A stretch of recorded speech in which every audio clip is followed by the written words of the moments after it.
নোয়াখালীর সুবর্ণচরের মোহাম্মদপুর ইউনিয়নের কাটাখালী খালে আমি মেঘনা নদীর পাড়ে রয়েছি। ঠিক এই মেঘনা নদীর পাড়ে এখান থেকে অর্থাৎ কাটাখালী যে ঘাট, সেই ঘাট থেকে 7 থেকে 8 কিলোমিটার দূরে একসময়ের বনদস্যু জলদস্যু খ্যাত যে জাহাজ চর, সেটি এখন বর্তমানে সৈন্যদী হিসেবে সেখানকার সেনাবাহিনীদের মিনি ক্যান্টনমেন্ট হিসাবে সেখানে আর্মিদের নিয়ন্ত্রণাধীন সেটি রয়েছে।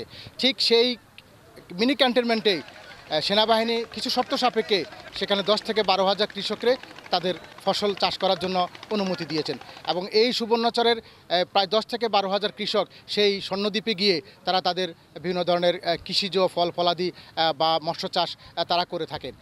ঠিক এখানকার কৃষকরা সেই তাদের ফসলাদির উপরে তাদের জীবন জীবিকা নির্বাহ করে আসছে। কিন্তু হঠাৎ করে গত কয়েকদিন আগে যেই ছোট্ট যে কাটাখালী ঘাটটি রয়েছে মেঘনা নদীর পাড়ে, সেই ঘাটটি ইজারা দেওয়া হয়েছে। মূলত এই ইজারা দেওয়াকে কেন্দ্র করে এখানকার যে শত শত কৃষক তারা ফুঁসে উঠেছেন। অর্থাৎ তাদের দাবি হলো তারা দিনের যে কোনো সময় তাদের উৎপাদিত সেই কৃষিজ ফলজ বিভিন্ন ফল ফলাদি তারা নিয়ে এসে তারা এই পাড়ে বিক্রি করে বা জেলা শহর বা অন্য জায়গায় ফড়িয়াদের কাছে বিক্রি করে। কিন্তু এই মুহূর্তে যদি সেই ঘাটটি ইজারাদার কাছে দেওয়া হয় তাহলে তার নিয়ন্ত্রণে চলে যাবে পুরো ঘাটটি এবং তাদের দাবি হলো ঘাটটি ইজারা দেওয়ার মতো কোনো উপযুক্ত পরিবেশ এখানে নেই। মানুষজন সাধারণত যারা জোয়ার ভাটার সাথে সম্পর্ক এখানকার কৃষকদের, তারা যখনই জোয়ার ভাটা আসে তারা সেইখান দেখা গেছে যে তারা নির্দিষ্ট জায়গার বাইরেও আরও কয়েকশো কিলোমিটার দূরে বা কয়েক কিলোমিটার দূরে তারা এর কাঠের বোট নোঙ্গর করে তারা তাদের সেই ফল ফলাদি নিয়ে আসে। কিন্তু এখন যদি ইজারা দেওয়া হয় তাহলে একদিক দিয়ে ইজারাদারের যে ধার্যকৃত যে টোল থাকবে সেটা যাতাকলে পড়বে এখানকার কৃষক। ফলে কৃষক তাদের উৎপাদিত যে ফসল তার উপরে তার বাড়তি একটা দাম পড়বে এবং এটির প্রভাব কিন্তু বাজারে পড়বে।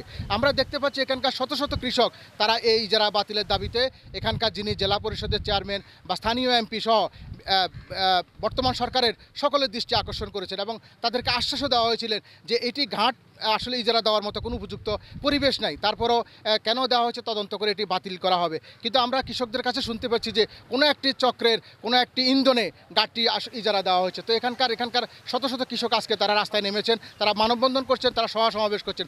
তাদের দাবি হলো এটি তাদের বাঁচা মরার সম্পর্ক। অতএব সেই ক্ষেত্রে এই ঘাটটি দ্রুত বাতিল করে কৃষক যেন তাদের সহজেই তাদের যে উৎপাদিত যে পণ্য বা কৃষিজ যে পণ্য সেগুলো যেন তারা নিয়ে আসতে পারে, মূলত তারা এখানে দাবি জানিয়েছেন। আমরা কথা বলবো এখানকার কয়েকজন কৃষকের সাথে, কৃষক পরিবারের সাথে যারা আজকে এখানে দেশ বাঁচাও কৃষক বাঁচাও আন্দোলনে নেমেছেন। আমরা জানতে চাইবো আপনারা এই কেন ঘাটটি এখানে আসলে বাতিল চাচ্ছেন। আমরা স্বর্ণদ্বীপে আসলে কোনো রাস্তাঘাট নাই। আমরা কৃষকদের নিজস্ব নৌযান নিয়ে তারা তাদের জায়গায় নির্দিষ্ট জায়গায় নামে তাদের পণ্য আনা নেয়া করে। প্রতিদিন রাতে দিনে আসা যাওয়া করা লাগে, কারণ ওখানে কোনো হাট বাজার নাই, ওখানে কোনো রাস্তাঘাট নাই। সকল উৎপাদিত পণ্য এবং আরোহিত মাছ সবগুলি জেলা শহরে নিয়ে বিক্রি করে, দেশের বিভিন্ন ঢাকা চট্টগ্রাম সহ বিভিন্ন জায়গায় যায়, এই পথ দিয়েই যায়।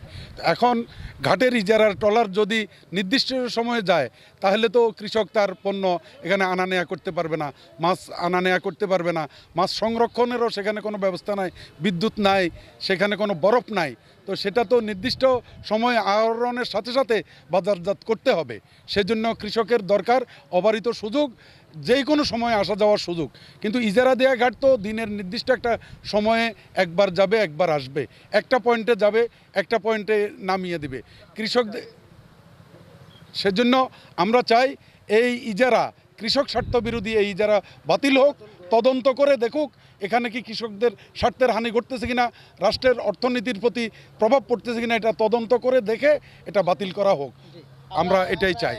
যে একজন যিনি সুবর্ণচরের এই কৃষক পরিবারের সন্তান, তার সাথে কথা বলছিলাম যে তারা যেটা বলছেন যে স্বর্ণদ্বীপে আসলে কৃষকদের উৎপাদিত ফল ফলাদি বা মাছ সেখানে মজুতজাত করার কোনো ব্যবস্থা নেই, অর্থাৎ কোল্ড স্টোরেজ করার ব্যাপার নেই। অর্থাৎ তারা যখন যেটা উৎপাদিত করে সেটা তারা নিয়ে আসে। কিন্তু এখন যদি ইজারা দেওয়া হয় তাহলে নির্দিষ্ট পরিমাণে একটি ট্রলার থাকবে, সেটি তার নির্দিষ্ট সময় যাতায়াত করবে।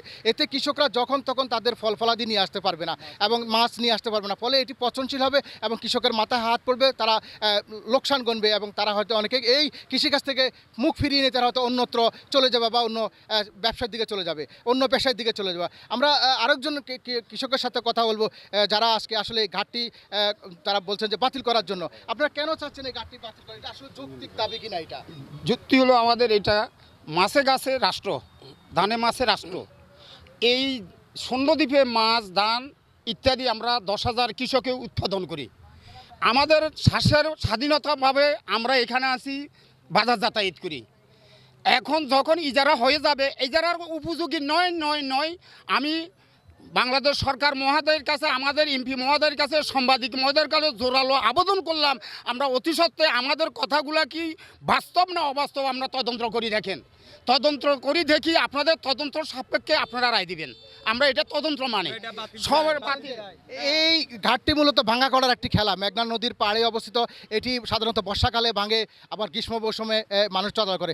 এই ভাঙা করা খেলার মধ্যে দিয়ে এই ঘাটটি যদি কৃষকদের উপর বাড়তি মানে টোল অথবা তাদের উপরে যদি আরোপিত করা হয়, যাতায়াতের উপরে তাদের উপর যদি কঠোর নিয়মকানুন দেওয়া হয়, তাহলে কৃষকরা যে স্বর্ণদ্বীপে গিয়ে তারা যে তাদের যে চাষাবাদ করে বা গৃহস্থালী বা গরু পশুপালন করে, সেটি থেকে তারা ফিরে আসবে এবং এটির প্রভাব পড়ে দেশ এবং রাষ্ট্রের উপরে। অতএব এই তাদের এই যে যৌক্তিক দাবিটি সরকার যেন বিবেচনা করে, এটি এখানকার শত শত কৃষকদের আজকের দাবি। এই ছিল আমার কাছে নোয়াখালীর সুবর্ণচরের মোহাম্মদপুর ইউনিয়নের মেঘনা নদীর পাড়ের কাটাখালী ঘাটের সর্বশেষ খবর।